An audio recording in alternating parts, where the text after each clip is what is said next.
So, in case you missed it, there is an event happening today, a Fallout Spooktacular. Let me just show you what the top comment on their post about it is to show you how unreasonable some people's expectations can be. If they announce Fallout 5 at this event, I will do a 24-hour live stream where I play nothing but Suicide Squad Kill the Justice League, and I laugh at every one of their jokes. Hand to God. If I can figure out a way to do it in a hot tub, I'll do that too. That is not gonna happen. What they announced was Fallout Day is coming October 23rd, where we will be hosting our first ever Fallout Day broadcast. Join John Rush and Bill Lacoste as they give you a glimpse at what we've been working on in Fallout 76. The party keeps going from there with our friends at Fallout for Hope for their community parade. It's like a charity initiative, looks like. See you soon. It's in 50 minutes. So we'll watch it here in a little bit. But that's apparently happening. Some people are hyping it up thinking that they're going to get like a Fallout 5, and those people will be very sad. They even say in this that they are showing what they've been working on in Fallout 76. This is going to be a Fallout 76 event. Like, they're going to show you some new skins, some new shop items. And listen, there are people that really love Fallout 76. That's fine. They've done a lot of work on it for 6 years to get it there. They've worked really hard, and a lot of people really like the game now. That's awesome. But if you're going into this thinking that we're going to get like a Fallout London official patch that adds it as DLC or something, like, I think you're going to be disappointed. Just saying. I think they are going to reveal a few little tidbits for Fallout 76, maybe a trailer for a new expansion that comes out next year. And that's probably it. Fallout Day, let's see. What's the over-under on Fallout 5? What's the over-under? Oh no, lightning, hold on.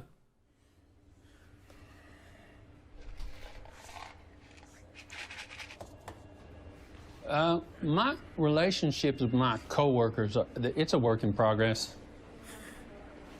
I've been working with HR on what she calls it the body odor opportunities for me. I don't know why he smells terrible. Great character artist, just makes me sick to my stomach. I have candles. People think I hired him. I didn't. But he's kind of good at his job. Well, I'm a Texan first, and then a ghoul, and I'm a father, and I volunteer at the animal shelter. You know, these things take some acclimation, but life's a journey. On October 23rd, when we heard that sound, it's funny. It's because they're adding ghouls as a playable race in 76. Leave your trouble on the surface. It's Fallout Day.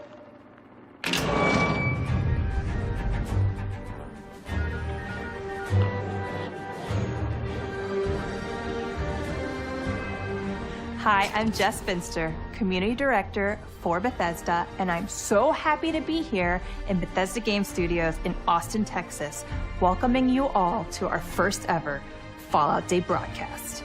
As all Fallout aficionados know, October 23rd marks the day the Great War started, kicking off the events of a franchise that has been going strong for nearly 30 years. To mark the occasion, we're celebrating all things Fallout, including the amazing community that brings our worlds to life. This year, we've seen more players in Fallout than ever before, setting record numbers across almost every title in the franchise. Amazing. In Fallout 76 alone, we've now passed 20 million players. So whether you're a longtime Enclave devotee or just discovering Fallout thanks to the brilliant show from Kilter Films and Amazon Prime, welcome new Vault Dwellers. One thing is for certain, Fallout truly has one of the best communities in gaming. We at Bethesda Game Studios have seen your cosplay and memes, and we've watched your videos and streams. We've visited your vaults and taken tours of your incredible camps. Your constant creativity truly gives us life. Do you think they've seen my videos? But most of all, we've seen your feedback and we feel your support. So as both developers and fans, we thank you. To start the celebration off right, if you've never dabbled in apocalyptic Appalachia, but always been curious, guess what? You can play Fallout 76 for free until October 29th. For a limited time, we'll also be running Twitch drops. Watch the Did I just tell? I thought it was free to play. I guess I'm just used to the Game Pass version. Is it, how much do they charge for it now? The Rusted Pumpkin Lantern and other goodies. Also, through Guess I'm just out of the loop. 29th, you'll find discounts on Yeah, all I Fallout thought it products was pretty already much free. anywhere on the internet. Oops. And just like the Wasteland, these deals are going nuclear. Get massive discounts on Fallout titles and Atoms for Fallout 76. We're not just showering our console and PC players with love. The Fallout Shelter community is huge, and we've got some fun surprises for them today too. For today only, you can grab the free Fallout Day bundle that includes Lucy, Maximus, and the Ghoul. So if you haven't downloaded Fallout Shelter, or it's been a while since you played, now is a great time to jump in. Dude. Last, and maybe most importantly, stay tuned after the Fallout Day yeah, broadcast, where our friends at Raising money Fallout for St. Hope Jude's. will be doing What's a even live crazier stream is Fallout Shelter is almost a decade old, dude. Fallout Day community. Next year it'll be a decade. Same with Fallout 4. The event is produced to benefit the St. Jude Children's Research Hospital and will feature floats, musical acts, and other special guests with stories of players around the world who love Fallout. Shout out to Ken and the entire Fallout for Hope team for always being such a pillar within the Fallout community. Now let's jump right in and take a look at Fallout 76 and get a peek at... Jess, you okay? Yeah, I just need a minute. Whenever you're ready. Okay. Sorry, can we go back up a little bit? All right. Now let's jump right in with a look at Fallout 76 and get a peek at what's coming next in Appalachia. Happy Fallout Day!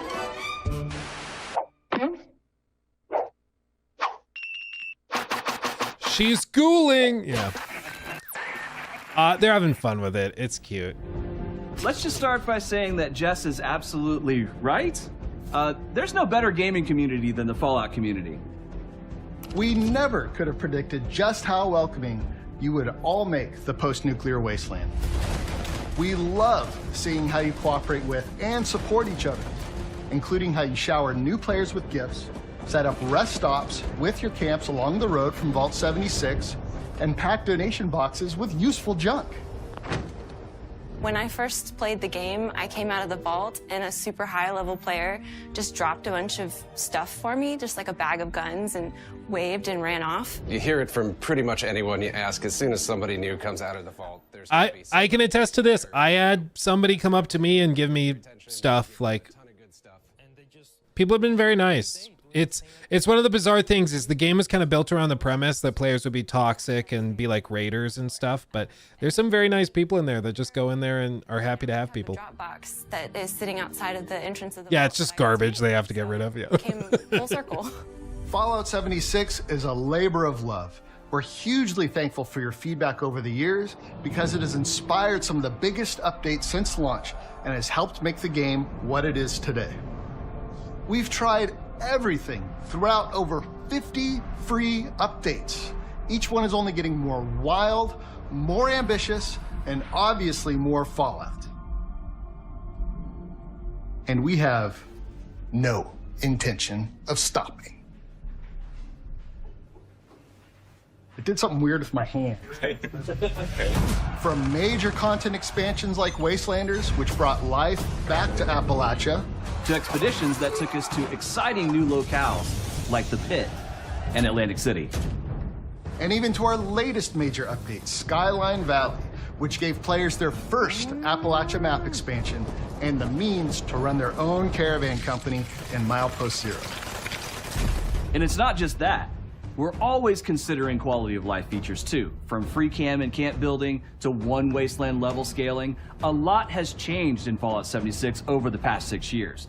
The returning settlers and raiders you've helped, the games you've played at Nuka World on Tour, the 51.5 million camps you have built to bring the map to life. We love seeing how you've made Appalachia your own, and it truly feels alive. So keep it up.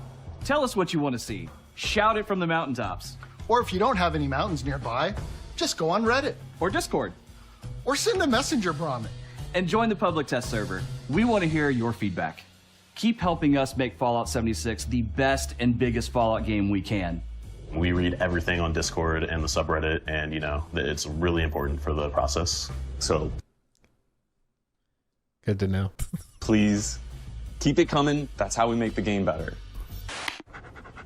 Dogmeat's an incredibly hard worker. Doggo! And we would be nowhere without him. Whenever I need something, he'll just show up and it's like, hey, here's your lunch, or here's a severed hand. We had this one meeting about hours and how long it is for dog meat.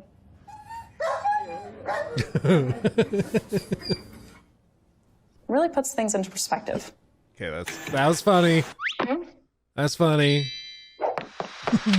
See, this is why it's good to have leveled expectations. When you're coming in and being like, hey, they're going to announce some stuff for Fallout 76, you can have a good time. Fallout 76 players.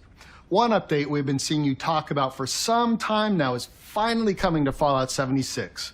And quite frankly has us saying, "Here, human, I got a treat for you." Camp pets are coming to Fallout 76. Soon, you'll have fuzzy friends to bring your camp to life. There will be 2 pets to start, a cat and a dog. Let's answer the most important question right now. Yes, you can pet them. You'll be able to interact with your pets, dress them, and even place furniture like a cat scratch pole or a bona fide bone-filled dirt pile in your camp for them to enjoy. And we're not stopping at 2. We want to see a wasteland that's full of all different kinds of pets. So keep an eye out for more furry additions in the future, and maybe some that are not so furry? Yes, you can pet them. No, don't cover me up. Razzle dazzle. Also coming in December are player titles. These will include a prefix and a suffix that you can combine to make your unique nuclear nickname.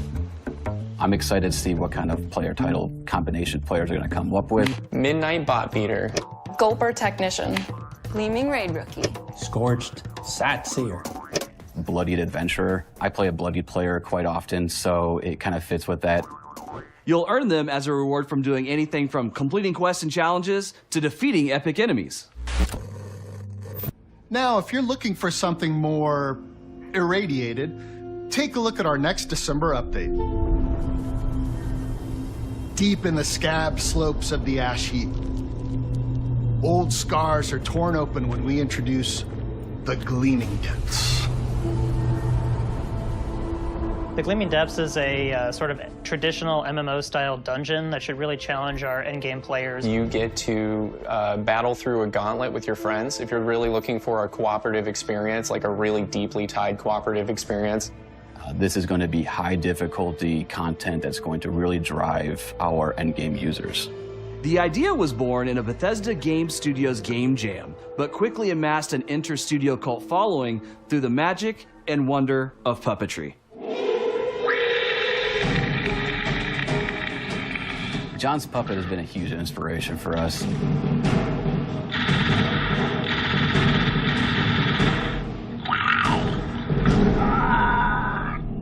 As silly as it may sound, it actually has been very helpful. Raids are an exciting spectacle that give our Can I just say I missed this.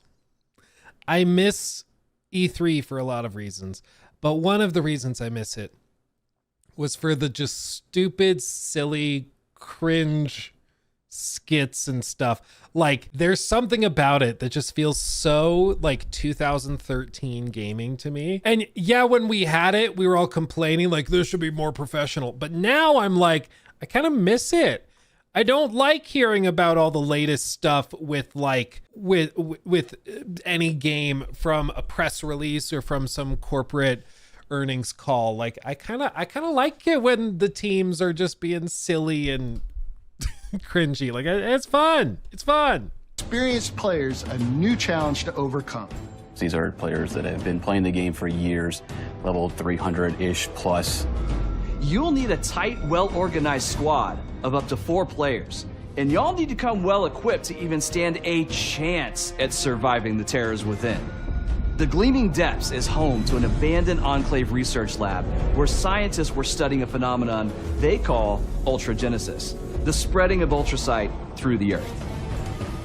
Your team will have to fight through several incredibly demanding encounters.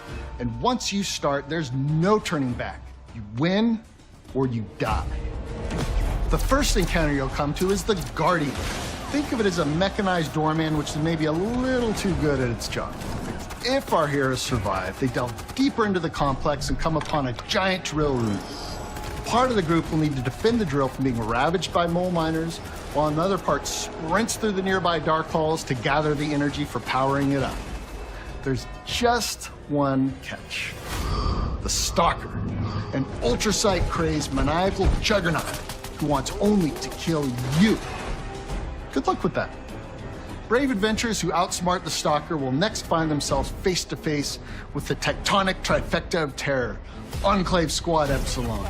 Agents Vulture, Lynx, and Bloodhound demand precise teamwork to overcome for players to deliver. Just put some green gems on him. That'll be good. Just stick them on. Final blow. Reminds me of the yellow gems things they did with Suicide Squad in that final bit. Hellbent on revenge for your team's earlier trickery. To overcome this foe once and for all, you'll need to delve deep within the horrid halls of an Enclave research laboratory long lost. It's been an excruciating journey. Take a few minutes to bandage your wounds, polish your gear, and muster your mettle because you're gonna need it when you face the ultracite terror of the Gleaming Depths.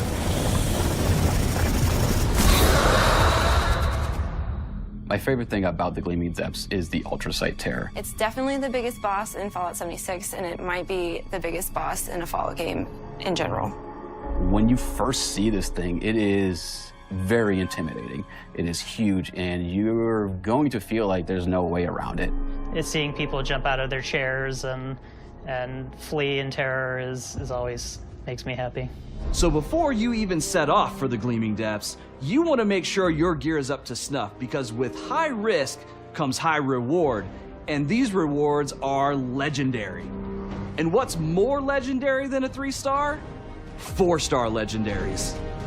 4-star legendaries are top-tier, highest-level weapons and armor that will be critical to maximizing your build. For example, I love having Slayers equipped on my Plasma Caster, as it gives me a massive damage boost to legendary and raid enemies alike. Take that, Ultracite Terror. To craft a 4-star legendary, add any 4-star mod to a 3-star legendary, and you're on your way to killing the baddest beasts in the land. That seems like a lot, right? Well, we're still not done. Hey, Bill. Oh, hey, Dave. Coming in early 2025, for the first time in Fallout history, you'll be able to transform into a ghoul. Once you hit level 50 and complete the ghoulification quest, you'll be able to experience all the benefits of life as a ghoul. You'll no longer have to worry about catching a bad case of the rads, because you'll be immune to radiation damage. In fact, you'll crave it. As a ghoul, exposure to rads will heal you and possibly unlock unique abilities. And don't even worry about pesky things like needing to eat to live.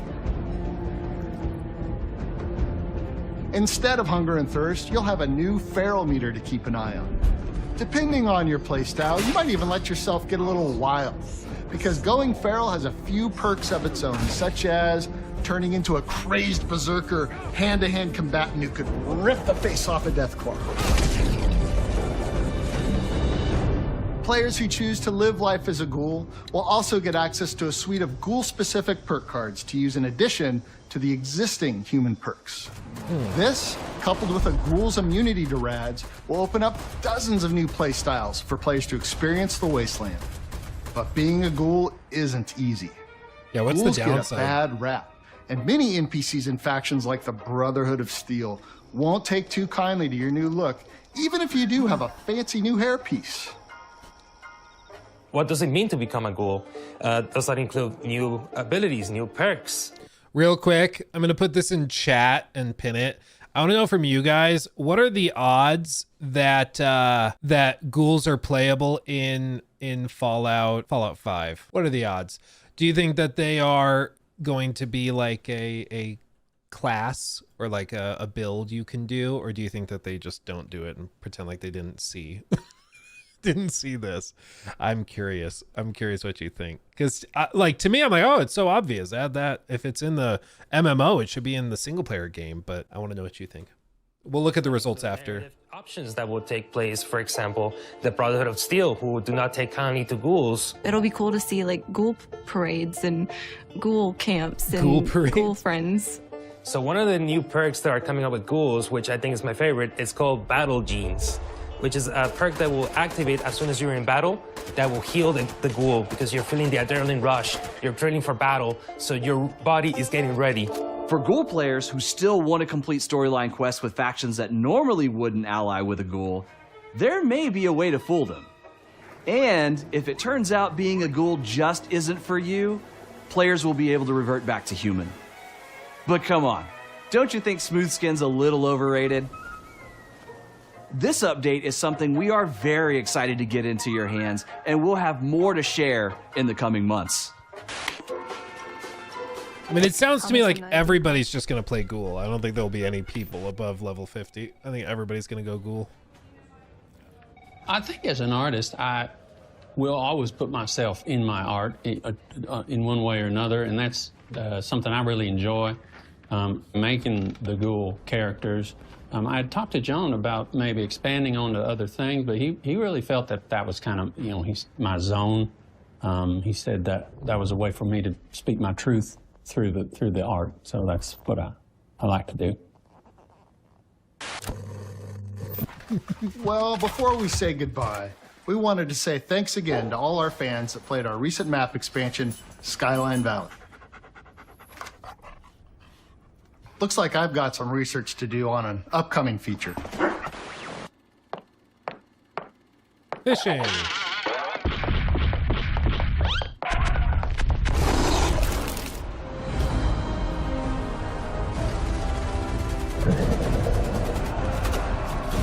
Thank you for joining our big Fallout Day celebration. It was so great getting to share all the fun updates to come. Personally, I can't wait to play as the Ghoul. Speaking of the Ghoul, to our wonderful friends at Kilter Films. On behalf of the entire Fallout community, congrats on your Emmy wins. I think we're all a little bit eager to see what happens in Season 2. And just a reminder, be sure to tune into the post-show with the folks from Fallout for Hope. For anyone that wants to wet their whistle with the Sunset Sarsaparilla and live that real New Vegas experience, come hang out with your friends at the Pioneer Saloon in Good Springs, Nevada, where the entire town will play host to the unofficial Fallout fan celebration. They've been doing it for years, and it's amazing! So on November 16th and 17th, if you see us, come say howdy. On a personal note, seeing things like the Fallout meetup happen organically is incredible. I've had the opportunity to see this community grow and really embrace all things Fallout. I really do believe you are a huge part of what makes this franchise so special. That said, as it is our first ever Fallout Day broadcast, and saying goodbye is harder than fistfighting in a Assaultron with no chems, we just want to take the time to celebrate some of our favorite moments from development and the community. Cam? My favorite thing about Fallout is just the world. The alternate history, the retro sci-fi. All the little random things that you can find out in the world. First time you find power armor, and you get to go and blow things up. Unlike so many other worlds, it's one of the most playful and interesting to build in. The thing I like the most. It always blows me away that these are like dedicated jobs. Lead monetization designer. So this is the guy. So he's the one. Okay, we found him. It's one of the most playful and interesting to build in. The thing I like the most about the community is just how passionate they are. Seeing players be unique in a unique franchise. I mean, the community is one of the best out there. You know, they're just the type of folks I'd like to hang out with. Some of my most favorite community moments in Fallout 76 are when I'm walking around Appalachia and I'm able to look at other people's camps and they meet me there and they show off what they've built. I think it's just awesome. I once saw somebody dress up in cosplay mirroring an animation that I had created. A guy sitting on a chair playing a tuba. It was amazing. I love that the community has started visiting the real-life Fasnacht event in Helvetia and brought masks that are directly from Fallout 76. Who doesn't love chasing those rare masks, those glowing masks? That's when I knew 76 was going to be a world that could live on forever.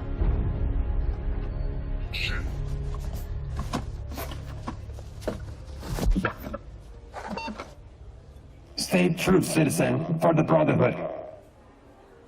Okay, cut. Thanks to all of you for joining. Todd! Oh my God! Joining us here at Bethesda for our very first Fallout Day broadcast. You know, when we think about Fallout, for me, it goes back to playing that original game and just falling in love with it. It is such a blessing for us here at Bethesda. Is now our 20th year working on the franchise. And there have been so many people that have created in it over the years. And you can ask any of them, whether they worked on the games or now the television show, everyone will tell you there's nothing like working on Fallout. It's just an incredible universe, and obviously an incredible universe to play in. We're looking forward to more, so thank you for joining us. It's home life, darling, so enjoy your stay. Talk to your neighbors on Fallout Day.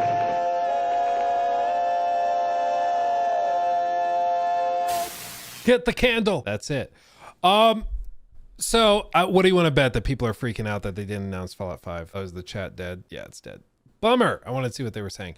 Let's see what you guys said about playing a ghoul in Fallout 5. Let's see what the votes say. The votes say 70% think yes, 30% think no. If I had to put money on it, I would guess that you can. They have a decade, dude. We're not getting it until probably a decade from now. So they have plenty of time, plenty of time. And you know, we can always have faith and trust in the artistic prowess of Todd, the power and strength he gives us in times of darkness. He illuminates our path and keeps us safe. As was said in the book of Fallout 4, Chapter Institute, Todd Howard, full of creativity, the community is with thee. Blessed art thou among developers, and blessed is the content of thy games. Master Todd, maker of worlds, inspire us gamers now and in our playthroughs. Amen.